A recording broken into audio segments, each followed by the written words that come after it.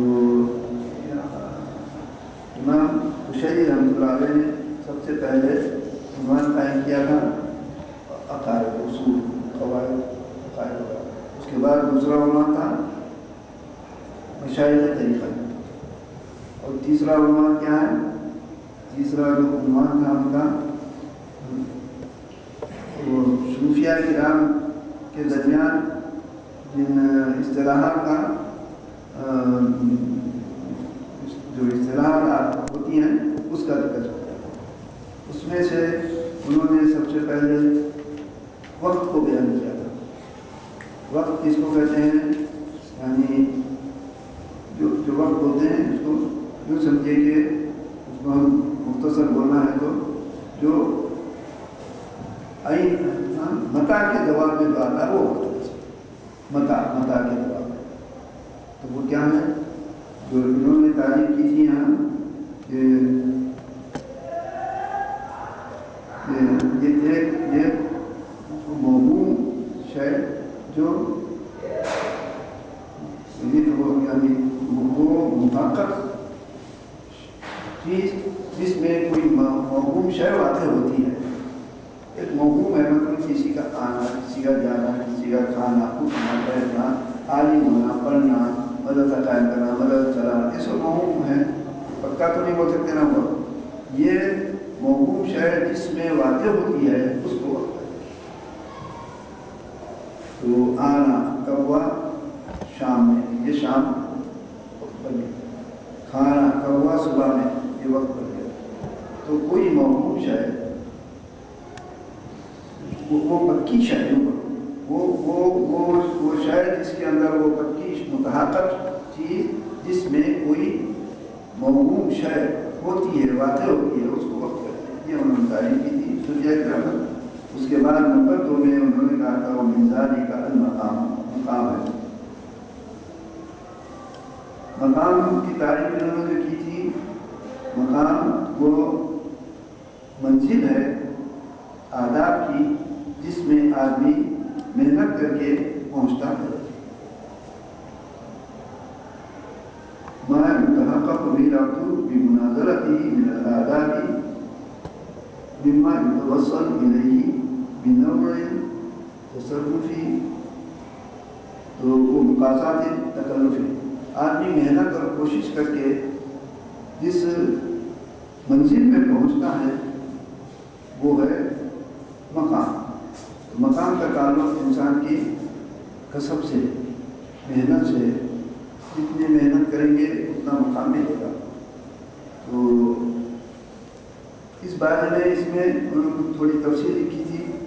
اور اس میں تفصیل کے اندر ایک بات یہ بھی ہے کہ آدمی کسی کسی بھی مقام سے آگے بڑھنے کے لیے جب تک اس مقام کے پورے آداب کو مکمل نہ کرے آگے نہیں بڑھنا، نقصان پڑے گا۔ تو یہ مقام کی تعریف تھی۔ اس کے بعد نمبر 3 مزاجی کا حال۔ حال کس کو کہتے ہیں؟ تو حال ایک کیفیت کا نام ہے جو دل پر وارد ہوتی رہتی ہے، معنی یہ تو عدالت قلبی۔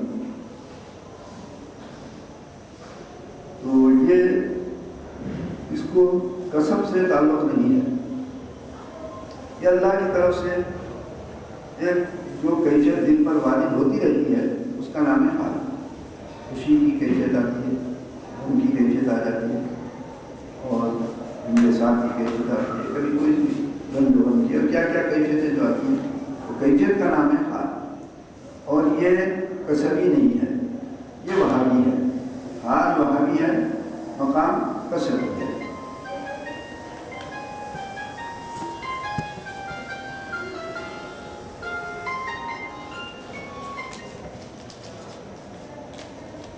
دیکھیے بل احوال مواہب والمقامات مقاصد۔ احوال جو ہوتے ہیں وہ مواہب اللہ کی طرف سے آتے ہیں، کیفیات بندے کے اس کا کوئی دخل نہیں۔ بندہ ایک کام کے لیے محنت کرتا ہے لیکن اس کے باوجود غم میں مبتلا ہے۔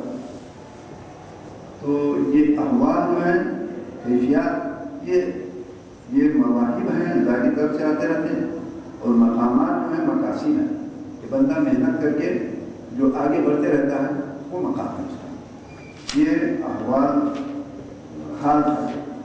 اس کے بعد تھا ومن ذلک القبض والبسط، قبض اور بسط۔ یہ بھی اب یہ جو حال سنے نا، حال بولے تو کیفیات جو بندے پر، کسی پر، انسان پر مختلف اوقات میں وارد ہوتے رہتے ہیں، ان احوال میں سے پھر مختلف اس کی شاخیں ہیں، اس کی قسمیں ہیں۔ احوال کی قسموں میں سے ایک قسم ہے قبض، اور ایک قسم ہے بسط۔ قبض اور بسط آپ جانتے ہیں، قبض کے معنی سکڑ جانا، بسط کے معنی پھیل جانا۔ ایک سکڑنا ہے، پھیلنا۔ تو جب چیز سکڑ جاتی ہے تو اس میں دوسری چیز کی گنجائش نہیں رہتی ہے، سکڑ گئی، اب کوئی چیز کی گنجائش دوسری نہیں آتی۔ اور بسط پھیلنا، جب پھیل جاتی ہے تو اس میں اور گنجائش پیدا ہو جاتی ہے۔ تو قبض اور بسط کو سمجھنا ہو تو اس کو ذہن میں رکھیے۔ قبض وہ حالت ہے، یہ احوال میں سے ابھی جو حال سنے نا، جو واردات ہوتے رہتی ہے، قبض وہ حال ہے جس میں کسی دوسری چیز کی گنجائش نہیں۔ آدمی ایک کیفیت میں ایسا مبتلا ہوتا ہے کہ کچھ بھی بولو وہ دوسری چیز کو سننے، کرنے یا اس کو سمجھنے کی تیاری نہیں ہو، یہ قبض کی حالت ہے۔ اور بسط وہ ہے جس میں کئی گنجائش رہتی ہے، اس کے اندر خوشی کی ایک حالت پیدا ہو جاتی ہے۔ خوشی کی حالت میں کتنے کام کرتے رہتے ہیں، ایک تو داد و دہی بھی کرتا ہے، لوگوں کے ساتھ تعلقات بھی کرتا ہے، اور کتنے 50 25 500 کام کرتے رہتا ہے، یہ بسط ہوتا ہے۔ تو قبض وہ ہے کہ جس میں انسان کی حالت جو ہے سکڑ جاتی ہے، اس میں کسی دوسری چیز کی کوئی گنجائش نہیں رہتی۔ اور بسط وہ ہے کہ جس میں پھیلاؤ ہوتا ہے اور اس میں دوسری اور چیزوں کی گنجائش رہتی ہے۔ یہ اس کے بعد اس میں انہوں نے یہ بیان کیا ہے کہ یہ قبض اور بسط، ان کا تعلق اور یہ خوف و رجا سے بھی ہے۔ یہ خوف و رجا بھی، یہ بھی احوال میں سے حالت ہے۔ خوف اور رجا یہ مستقبل سے تعلق رکھتی ہے۔ خوف کسی چیز کے ظاہر ہو جانے کا اندیشہ، یہ خوف ہوتا ہے۔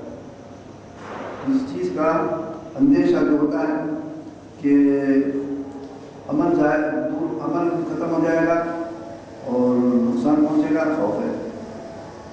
اور رجا کسی چیز کے، کسی محبوب چیز کے حاصل ہونے کی امید، یہ رجا کسی محبوب چیز کے جانے کا اندیشہ خوف ہے. اب یہ خلاصہ، کسی محبوب چیز کے پسندیدہ چیز کے جانے کا اندیشہ خوف کہلاتا ہے. کسی پسندیدہ محبوب چیز کے آنے کی جو امید رہتی ہے اس کو لگا کرتے ہیں. محبوب چیز کے ظاہر ہو جانے کا اندیشہ خوف ہے، اور محبوب چیز کے پانے کی کیفیت وہ رجا کہلاتی ہے. تو یہ اس کا تعلق بھی قبض و بسط سے ہے. آدمی کو کسی خوف اگر طاری ہو جائے تو قبضہ ہے، خوف ہے، اندیشہ لگ گیا ہے تو آدمی سکڑ جاتا ہے اور اس کا قلب میں وسعت ختم ہو جاتی ہے. اندیشہ ہو تو خوف سے قبض پیدا ہوتا ہے اور رجا سے پست پیدا ہوتا ہے. یہ دیکھتے ہیں کہ اس کا تعلق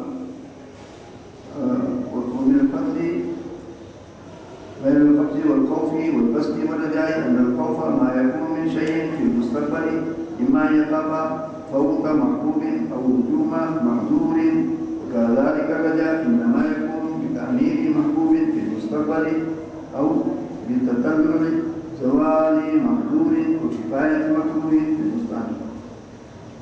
یہ قبض اور بس سے متعلق ہم سن رہے تھے کہ یہ بھی کیفیات سے ہیں، اور یہ کیفیات جتنے ہیں یہ احوال کہلاتے ہیں. اور احوال جو ہے یہ مواہم ہیں اور مقامات عکاسی ہیں. اس کا بیان رکھ لیجیے کہ احوال مواہم اور مقامات عکاسی، اسی پر اتفاق کرتے ہیں. صلی اللہ تعالیٰ وسلم علی خیر خلقہ وآلہ وأصحابہ أجمعين والحمد لله.